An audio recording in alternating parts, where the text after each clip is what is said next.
Hey, what's up, everybody? Welcome back. In this video, we are looking at the NBA slate for DraftKings and FanDuel. For today, we have 11 games. Really looking forward to breaking this slate. There's a lot of great plays. So, hoping to build off of yesterday's video, which was super solid for DraftKings. The core six, if you use them, you definitely cash. Christian Wood, Valanciunas, Giannis led the way. Kevin Porter Jr. did his thing. George Hill and Giannis's brother Thanasis were solid, even though they played limited minutes in a blowout. Only one that wasn't good was Cade Cunningham, but he was like 80, almost 80% owned in some tournaments, at least 75 plus. So it was a great day on DraftKings. We put up over 290. FanDuel should have been a great day, but Eric Gordon gave us a 0 because he was nauseous. We put up almost 330 on FanDuel with a 0 from Eric Gordon, which was super annoying. But still a profitable day. Made about like 2.5x if you combine DraftKings and FanDuel. So let's get in today. We need to keep a little bit of a streak going. So I don't know if I said this already, but hit the like button and subscribe if you enjoy the videos. Prize Picks doesn't really have their board out yet, so I'll probably post some things on Twitter later in the day once we get that. You can follow me on Twitter at the DFS Process. You can check out the site down in the description if you wanted to try out Prize Picks. Use my promo code Process for a deposit match up to $100. And let's get into the video. So, point guard plays today. Well, first I'll just give you guys some of the big piece of news that we know. Like Philly, you're going to be wanting to get to some Sixers here. Ben Simmons is still dealing with some mental health issues, quote unquote. There is there's no Tobias, who's dealing with COVID protocols, and there's no Danny Green, who hurt his hamstring after he played 19 minutes, which sucked because he was playing pretty well and he was super low owned. But he played 19 minutes and now he's not going to play at all in this game. At least they get Joel Embiid back. Matchup against Chicago, matchup against Nikola Vucevic. So I expect Embiid to kind of have a really good game today. If there was any type of game where he could just do whatever he wants, it would be this one. Wouldn't be surprised if he takes 20 plus shots. And if this game is close, which the Bulls have kept a lot of games close, they've had some surprising victories. Well, not that surprising because I think they're going to be good, and they're going to be good all year. But it's like a 1-point spread right now, so it should be a close game. Embiid at 10-3, still a good price tag. He's been a little bit disappointing. I haven't rostered him at all this year so far. But I think this might be the day that I might end up getting to Embiid just because there's so much usage to go around without Tobias. And they still have Drummond backing him up, who was super awesome in the last game. But you can't play 6K for Drummond when Embiid is there at 90 or when Embiid is playing full minutes. Seth Curry, Korkmaz, Milton look like good value plays, especially Milton at 39. He was disappointing last game. Played 20 minutes, wasn't that productive. Shot the ball well, but on 3 assists, 1 rebound. Didn't do much in that department. Didn't get any blocks or steals. But now they're also missing Danny Green, so maybe he gets a couple extra minutes in the rotation. And Tyrese Maxey, he's fine too. You might want to go to a little bit cheaper route, but I don't mind getting to Maxey at 58. So the Sixers, you want to get to a couple of them. The Toronto side is also looking great. They're going up against the Wizards, which have played at a fast pace. Should be a high-scoring type of game here. The Raptors have been on a bit of a roll. I think they won like 5 in a row.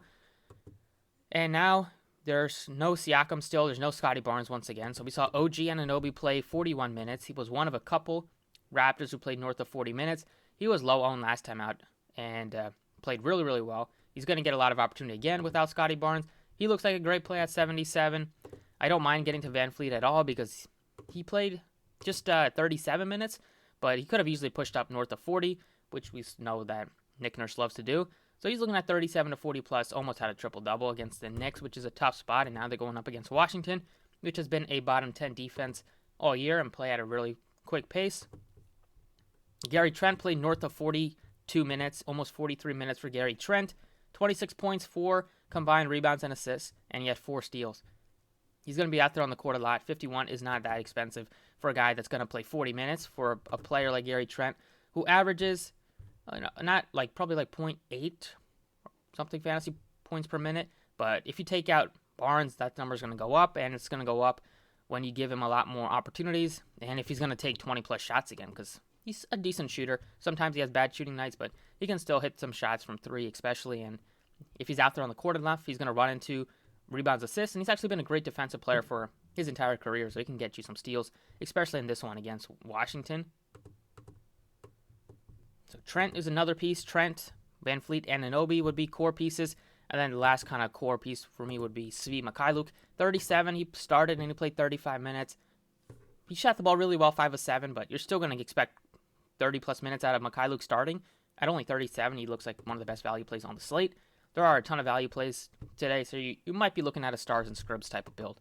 So those are the two main teams dealing with a lot of injuries, but we're not done yet because Minnesota Timberwolves, they are going to be without D'Angelo Russell today, which is huge for a team that really relies on their top three guys, Russell, Edwards, and Towns, to take on so much of the scoring. Now see Anthony Edwards look a little bit better, but he's 84, so he's kind of priced where he should be. I think Towns has like that monstrous 70, 75-point ceiling. He plays big minutes. The matchup is fine here against Clippers. They've been okay defensively, but like Zubac's not best matchup for Towns. Then they'll play some backup minutes with Hartenstein. Towns could have a really good game today, and he's been really good at contributing in the rebounding department, and he's been okay with the assists as well. Maybe that goes up today. If without Russell, he might have the ball in his hands a little bit more. So Towns looks like a great spend up if you wanted to double stack center, which I probably will do again today. There's so many good center options with like Towns and Embiid. We'll get to Jokic. I mean, not Jokic. We'll get to Valanciunas, who's been playing like Jokic for fantasy. So definitely Towns. I think Beasley looks like one of the best value plays on the slate. 41. He played 32 minutes with D'Angelo Russell playing about 17 last game. There's a chance he could start, although I think he'll come off the bench. They'll probably start Beverly, or they might start Jordan McLaughlin. Those guys are also secondary plays. If McLaughlin starts, he looks like a great value at 3,000, but I think Beverly will start, and they could split some minutes there. But Beverly also has been really productive, and jumping into the starting lineup, maybe it can get you close to 30 fantasy points at a good price tag.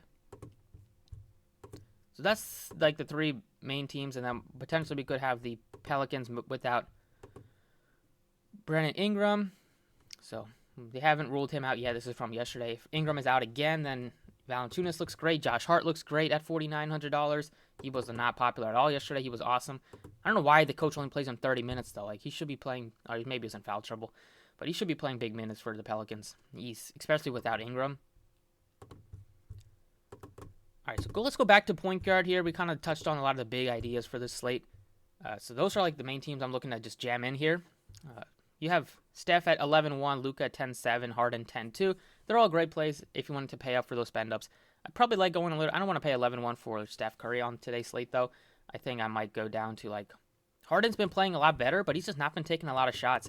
9 shots, 11 shots, 12 shots. That he's been efficient. He got to the 19 times, though, against Indiana.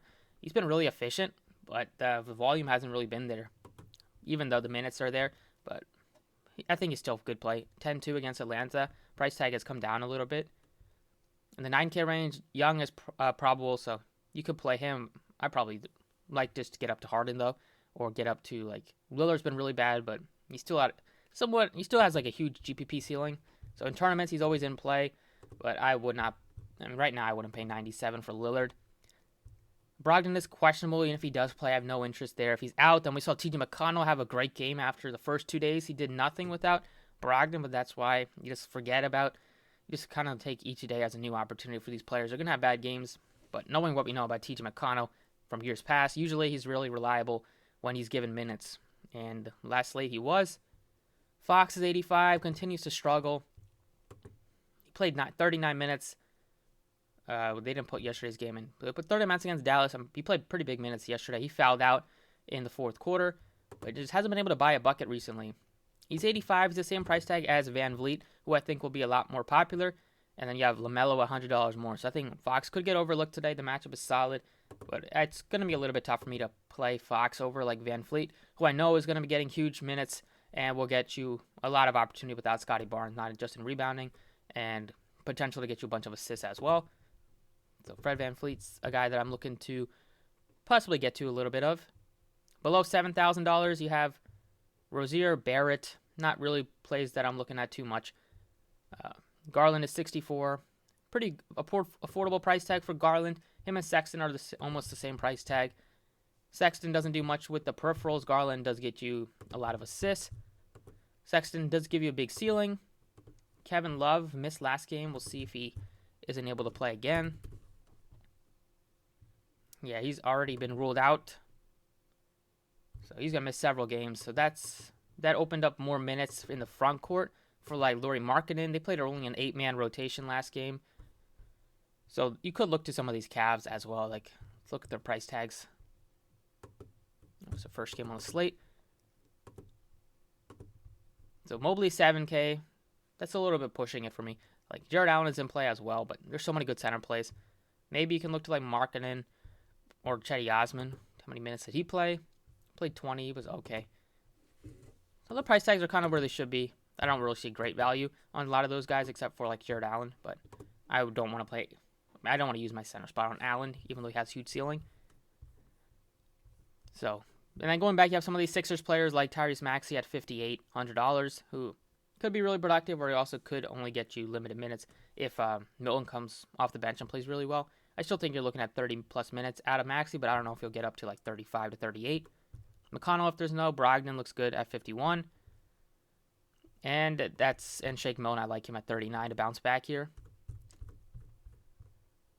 So right now I'll go ahead and plug in Fred VanVleet. That's 85. I like OG as well. He's up to 77. So there's only an $800 difference. You have a lot of great plays at small forward, power forward. If you could fit an OG, great. But if not, like you can still get to VanVleet instead. Shooting guard, Bradley Beal's 96. A little bit too expensive for me. Zach Levine, 88. Alec Edwards, $8,400 without Russell. More assist opportunities. A little bit more usage because Russell takes a lot of shots. McCollum is 81. Not going to pay that much for him. LeVert, he got up to 23 minutes. He was productive. 29 fantasy points, but not efficient from the floor. 7 assists was a good sign. Maybe he gets a little bit closer to like 30 minutes today. But the matchup is really tough, so I'm not that interested. In the 6K range, you have like Sexton, who I won't get to. But you have like Wiggins. Gives you some upside there. These are kind of tournament plays. Wiggins, Jarek White. You have Buddy Hield, who could play in cash or tournaments, just given the matchup against his former team. And he can shoot the ball. He can shoot the lights out of the ball. Seth Curry is 56. You're looking at big minutes for Curry today. North of 30 at least. Looking at like 34, 35 potentially. Scroll down a little bit further. You have Brunson, who started in place of Porzingis yesterday. He played well. Maybe he starts again today. He's a decent option if he does. But right now, it's going to be tough for me to play those guys over Malik Beasley, who I expect to play over 30 minutes today without Russell. There's a chance he starts, and he's just a little bit too cheap right now, given without Russell. He takes a good amount of shots. Like you could expect him to soak up a lot of the shots that Russell would have taken. He could get hot from 3, and he can chip in with a couple of like rebounds and assists, just if he's out there for a lot of the minutes. So against Clippers, sign me up for some Malik Beasley. Small forward, we have at the top end Tatum almost 10K, Paul George almost 11K, Durant almost 11K, Luka almost 11K. I'll probably rank it Paul George, then Durant, then Luka. I think the Spurs, like they don't have anybody to stop Luka really, but like Jakob Poeltl's been a beast in the paint. He's not been letting anybody get to the paint at ease and can block shots and make it life difficult for some of these guys that like to drive. Although Luka could step back and hit some threes, but I'll take my chances with that not happening. OG 77, my favorite like 7K play at small forward or power forward. You have Michael Porter, still a good option at 61. Same matchup against Memphis, but it's a different kind of slate. There's so many other good plays like Josh Hart. If there's no Brandon Ingram, I go right back to Hart. $4,900. He's a great rebounder for a guard / small forward, and he takes good shots. He's aggressive when he's out there on the floor. Just a good play if there's no Ingram. Then bottom here, you have like Matisse Thybulle, 4K. Like Matisse is a really fun player to watch defensively. He can get after it, but if he's not racking up those defensive stats, he normally doesn't get you a lot of usage on offense to warrant some of the high ownership he usually gets. Like I'd rather get to like George's Niang, who would start in place of Tobias, who played really well and he took a bunch of shots. And then you have Svi Mikhailuk at 37. So give me Mikhailuk right now is another great value play. It's a stars and scrubs kind of build on DraftKings. You have Beasley's, Mikhailuk, power forward. Talk about some of these guys at the top end, like Sabonis looks good. Durant, if you can fit him in. The mid-range here. Bridges been awesome all year. I haven't really played him at all because the price tag always seems a little bit too high, but then he always ends up dropping 40 plus. But I probably like OG more than Bridges, given just without Scotty Barnes today. John Collins is questionable. If he's out, then I would take a bump for Clint Capella. Definitely a bump for Gallinari. And then we saw Kevin Huerter was inactive last game for some reason. You could even play Josh Hart at power forward if you needed to. But I'll right now go down to Georges Niang. who played really well off the bench. He was like their best value play after nobody was on him against Portland. Everybody was on everybody was on Korkmaz, everybody was on Shake Milton, nobody was on Niang, and he dropped almost 40 off the bench. Played 31 minutes, got some extra minutes when Danny Green got hurt. But he also was going to get good minutes anyways in place of Tobias. But he should start today without Danny Green. They'll probably start Tyrese Maxey, Seth Curry, Niang, Embiid, and then possibly Korkmaz. Korkmaz also a decent option. He's like 43. Oops. He's like $4,300. He played only like 25 minutes or something. Played like 25 minutes. He's a shooter. He's maybe can luck into some assists, but you're not going to get much rebounding production out of him. Oh yeah, we do have Jokic on the slate. So at center, you have so many good options at the top. You have Jokic, you have Towns, you have Embiid without Tobias and basically like most of the starters. Jokic was fine last game, but he also did have was a little bit disappointing. Steven Adams is a tough matchup for any center. He played 33 minutes only.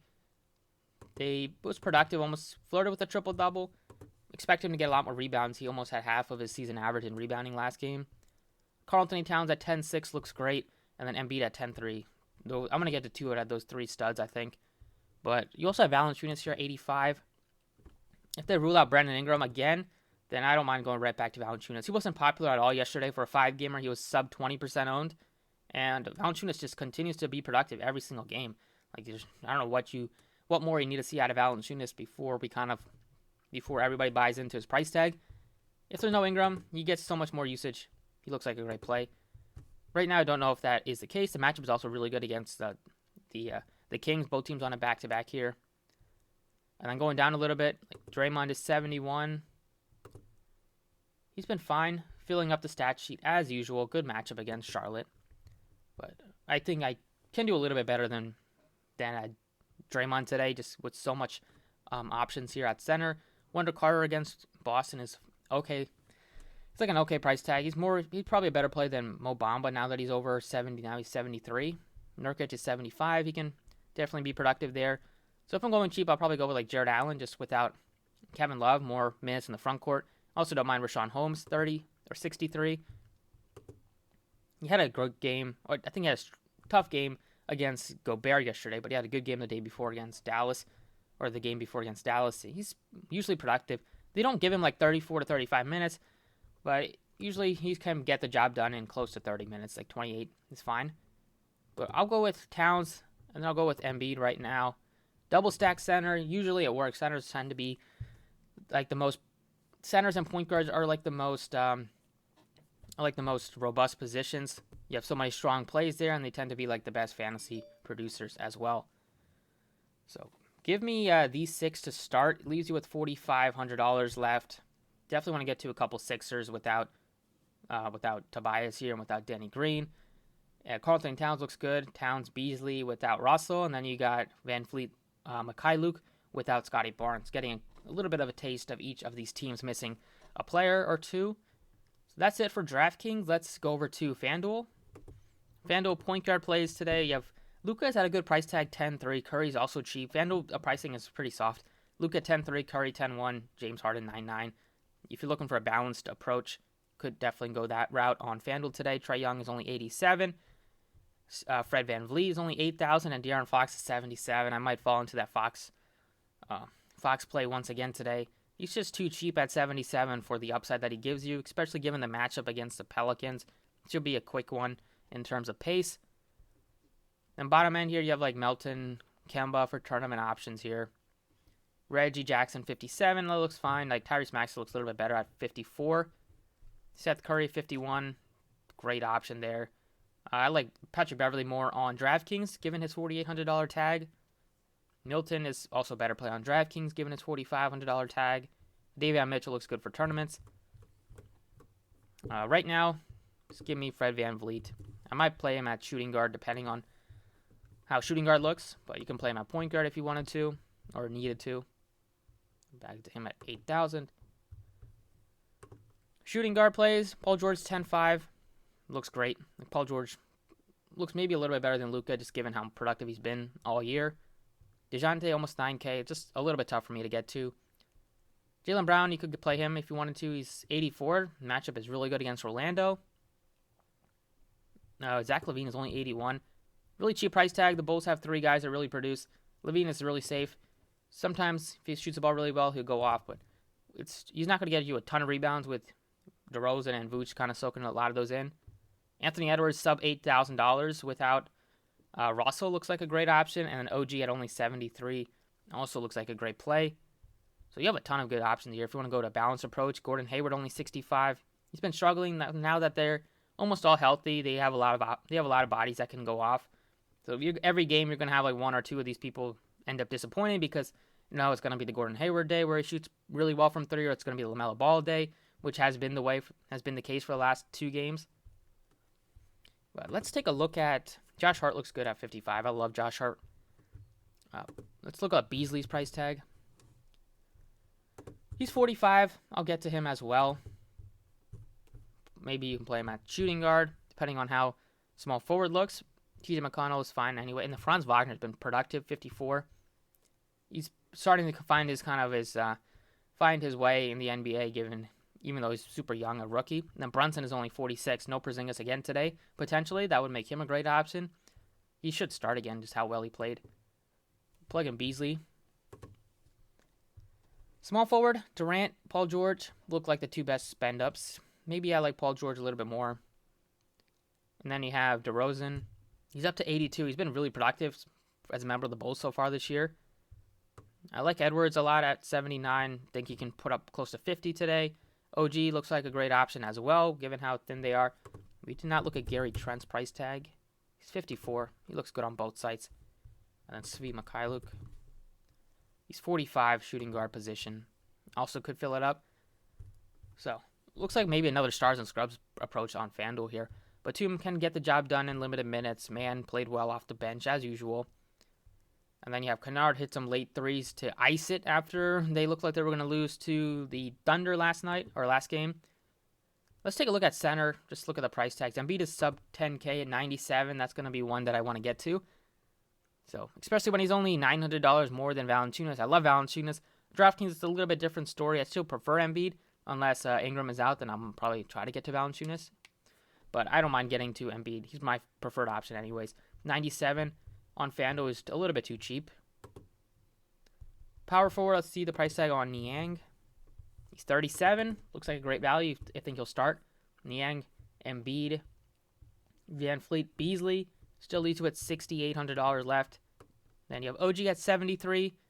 On FanDuel, he looks great because he can rack up those blocks and steals. You get those extra points for those. And he's going to take a lot of shots. So I think you could plug in OG right now. Get a couple of Toronto people in here. Get a couple of Philly. And then you get Malik Beasley from your Timberwolves. Didn't really analyze the power forward position. So Sabonis looks like a decent option here. Julius Randle, great matchup against the Pacers. He could crush tonight. And then I like some of the cheaper price tags here. Sub 7K on Mobley, Jared Allen, Mo Bamba. Look like great options. You could get up to Miles Turner if you wanted to. I usually don't, given that he's like the same price tag as Mo Bamba, Mobley, and Allen. Probably just get up to those guys.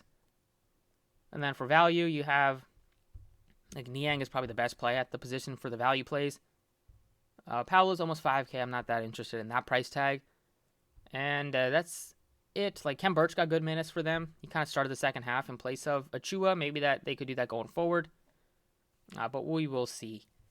So that's kind of it for the video. Thank you for watching. There's going to be a lot of news on the slate. I'm expecting 11 games. We already have enough to feel good about an initial core, but you got to always make changes to NBA up to lock. So check out Twitter. I'll post the updates there and stuff like that. Thanks for watching. Best of luck tonight. Hit the like if you enjoyed, and see you all next time.